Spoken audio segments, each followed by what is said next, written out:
Argyle the gentle stoner, Eddie the dungeon master, Victor the boogeyman. Stranger Things has always had great characters, and Season 4 is no exception. Keep watching for a rundown of the newest members of this iconic cast. Warning, spoilers ahead.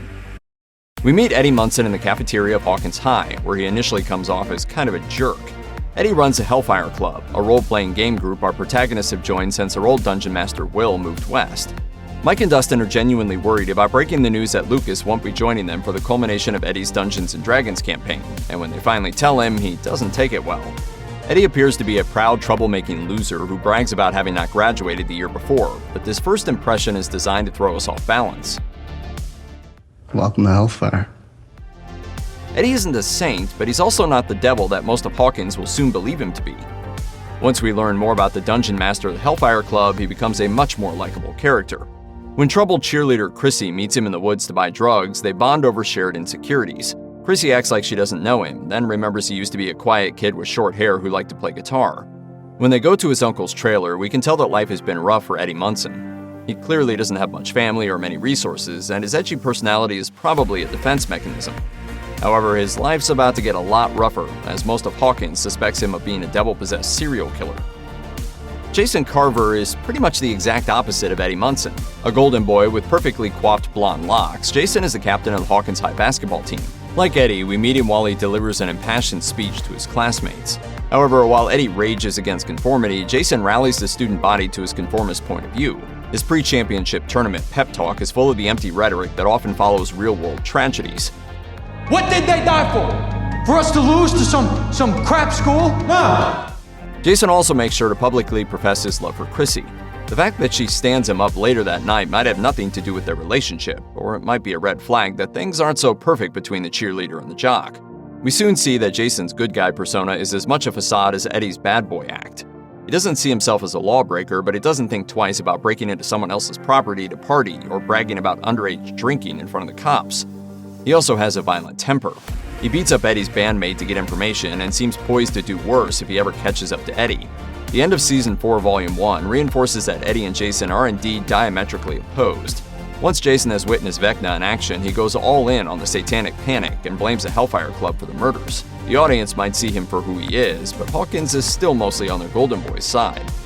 Argyle is the only friend Jonathan has made since moving to California. He's a delivery driver for Surfer Boy Pizza and a gentle stoner whose product of choice is Purple Palm Tree Delight. Why don't you just go to the van and do your thing? Argyle's a supportive best bud who actively listens to Jonathan's concerns about Nancy and gives him sound advice, but it doesn't seem cut out for the kind of hijinks that Will and Jonathan always seem to get into.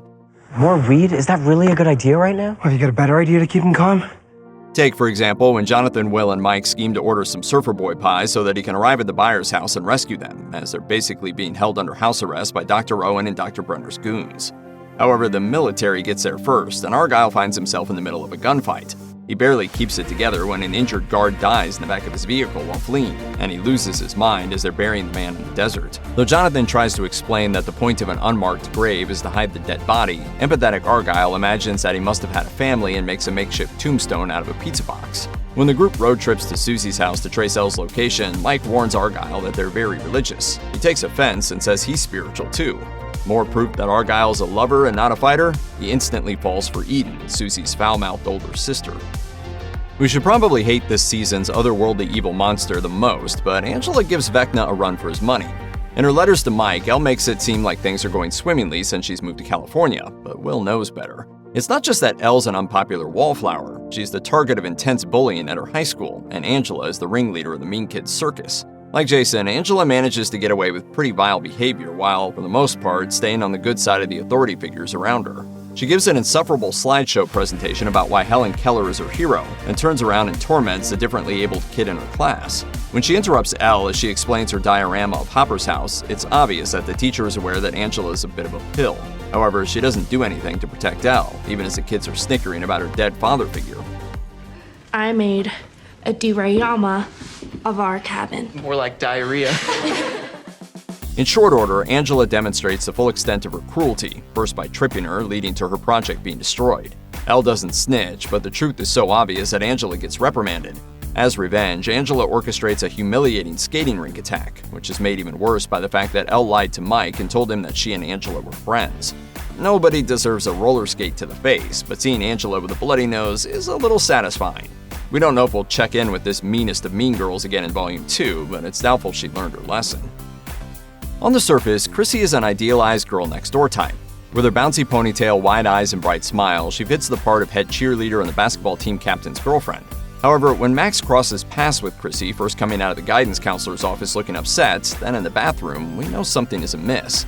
The way Chrissy holds her stomach as she's leaving Miss Kelly's room suggests that maybe she's pregnant. Only moments later, we see what's really going on. Chrissy is bulimic. As she's purging, she begins to hallucinate monstrous feet. Then she hears her mother's voice. The sound bites seem like snippets from Chrissy's past. Her mom was apparently critical of her weight and put far too much emphasis on looks. Chrissy soon snaps out of it and comes back to reality worse for the wear. Though Chrissy does smile at Jason during the pep rally in a way that implies she returns his affection, the fact that she stands him up could mean that she felt the same kind of pressure from him. She visits Eddie shortly after, hoping he can sell her something to make the pain go away. Chrissy, who's extremely fragile at this point, confides in Eddie that she feels like she's losing her mind. She and Eddie have the kind of chemistry that, for a few minutes in episode 1, makes the audience think they could be something. Unfortunately, the cheerleader with a dark secret doesn't have much time left. Fred Benson works with Nancy on the Hawkins High School newspaper. He's trying hard to fill the vacancy that Nancy's boyfriend and former reporting partner Jonathan left when he moved to California. You're not Jonathan. Clearly not. Too bad for nerdy Fred, his flirtation comes off more like antagonization. Nancy doesn't respond well to his negative attitude or his judgment of Jonathan. Even though Nancy's his senior and the superior journalist, he doesn't show her much respect. But whether or not Nancy likes him or his writing is the least of Fred's problems. When a cop comes to the car window to see what Fred and Nancy are doing at a crime scene, Fred experiences the same hallucinations that plagued Chrissy just before her death. In Fred's case, he relives a car accident in which the other passenger was killed. Vecna, in the form of the officer, implies that Fred was responsible for the fiery crash. Around the same time, Max breaks into the guidance counselor's office to look for information in Chrissy's file. She discovers that Fred was seeing the counselor too and suffering from the same symptoms. Before he and Nancy finish interviewing the witnesses, Fred succumbs to his visions and goes missing. Vecna forces him to join the ranks of his guilt-ridden lost souls after he levitates and crushes him in the middle of the highway. Whether it's because they love him or fear him, Jason's teammates follow him as if he really is their leader. When he goes after Eddie, the prime suspect in his girlfriend's murder, all of them, including Lucas, join him. Lucas's loyalty may have been torn early on, but once he watches Jason turn violent, he sticks around to protect his friends. Another teammate, Patrick, also looks conflicted as Jason's behavior becomes increasingly problematic. However, Patrick has other things weighing on his mind. Patrick thinks he's cursed. Once Max goes through Miss Kelly's files, the Hawkins kids and the audience know that Vecna picks on teenagers who have trauma in their pasts. We never see what happened to Patrick to make him vulnerable to Vecna's curse, but we do see Vecna take possession of Patrick's mind as Jason's posse rides in his car, which results in a nosebleed. Not long after, Patrick spots the telltale grandfather clock from the Creel house at Chrissy's funeral. When his teammates finally figure out where Eddie's been hiding, Jason swims after Eddie, who's trying to row away in a speedboat that won't start. Patrick still looks conflicted, and we can't tell if he's trying to help Jason catch Eddie or stop him from doing something he'll regret. But before Patrick can reach them, Vecna pulls him under the surface of Lover's Lake, then lifts him high into the air and kills him just as he did Chrissy, right in front of Jason's eyes. Rather than prove to Jason that Eddie is innocent, the basketball captain is now sure the dungeon master had something to do with the death of his girlfriend and his teammate. When Joyce discovers a ransom note in the Russian doll that came in the mail, she enlists Murray to help her figure out her next move. The message is from someone who calls themselves Enzo, which happened to be the name of the restaurant where Hopper and Joyce were supposed to go on a date. Only she and Hopper would know that, convincing Joyce that Jim might still be alive. She and Murray contact Enzo, record the conversation, determine from the ambient talk that Enzo is a prison guard, and agree to an exchange in Alaska, $40,000 for Hopper's life. Enzo's real name is Dmitri, and though he has to play the part of a sadistic guard, he's keeping his fingers crossed that his prisoner can beat the odds and make it outside of the prison walls. Unfortunately for Hopper and himself, Dmitri seems pretty green when it comes to covert operations. His go-between double-crosses him and secures a better deal with the Russian government for exposing his duplicitousness. That means Dmitri and Hopper end up in a cell together. They aren't exactly friends, but necessity makes them allies. They and a handful of their fellow prisoners are all but sentenced to death in a fight against the Demogorgon. Hopper knows Demogorgons hate fire, so with an assist from Joyce and Murray in the control room, he and Dmitri manage to slip away from the monster in the nick of time, and Joyce and Hopper are finally reunited. Enzo gives Joyce and Murray instructions to fly to Alaska, where they're supposed to deliver the $40,000 to a pilot for hire and peanut butter smuggler named Yuri. Upon meeting him, Murray proclaims that he doesn't really care for the guy. Maybe that's because Yuri and Murray have a lot in common. They're both big personalities with odd senses of humor who get involved in some seriously dangerous shenanigans. I don't like him. At first, it seems like the outlandish plan to free Hopper from a Russian prison might work. However, Yuri soon realizes that a turncoat and 3 American prisoners are worth more than one, and he switches sides. As Yuri transports Murray and Joyce to the prison, they cut their bindings with glass from a broken peanut butter jar, and a comical mid-air fight ensues. Murray comes out on top, and his new plan is to impersonate Yuri while infiltrating the prison.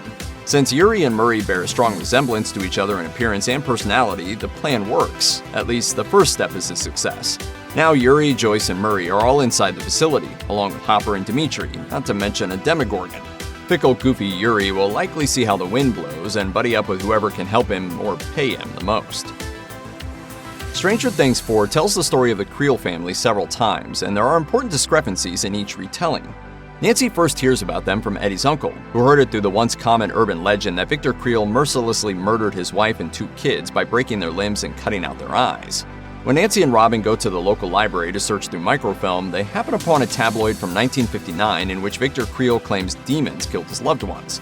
Wanting to hear the truth straight from the source, Nancy and Robin disguise themselves as psychology students and request an interview with the now elderly and imprisoned Victor Creel. His account seems to confirm the kids' suspicions. His family bought the big blue house and were very happy there for about a month. Then, upsetting supernatural phenomena started to occur.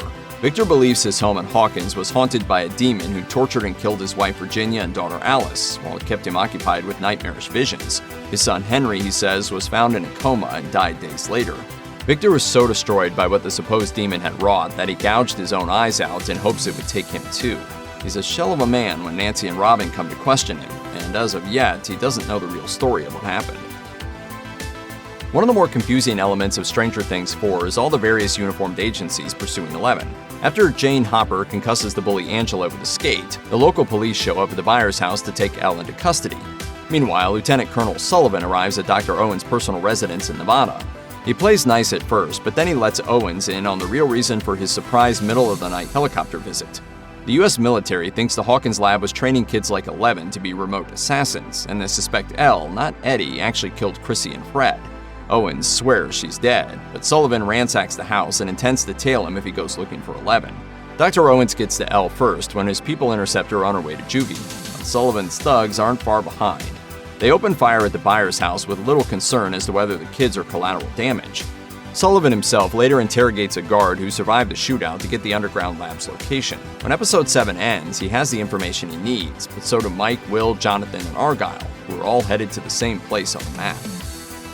Jamie Campbell Bower is credited with playing Peter Ballard on Stranger Things, but he's actually playing a kind of quadruple role that serves as the 4th season's big reveal. Sometimes, Papa doesn't tell the truth. Eleven meets Ballard in the memories she revisits thanks to the Nina machine, where he's a lowly lab assistant who occasionally stands up for her. Ballard earns her trust and promises to help her escape, but really, he just needs Elle to remove the device preventing him from harnessing his powers. That's because Ballard is the mythical one that Dr. Brenner claims doesn't exist. He, not Elle, committed the Hawkins Lab massacre, but that's not all. One is also Henry, the son of Victor Creel. Henry seems to have demonstrated a proclivity for evil since early in his childhood. Since the family moved to Hawkins to try and rid him of his demons, we know that Hawkins and the lab aren't specifically tied to his predicament or the Upside Down. The young Henry Creel resented his parents for trying to make him conform. When they seek the help of a doctor, he kills his mom and sister in the same way Vecna disposes of his victims and frames his dad for their incomprehensibly gruesome murders. In the aftermath, he ends up confined to the Hawkins lab anyway, where Elle used her powers to send him into the Upside Down, where he transforms into this season's big bad, Vecna.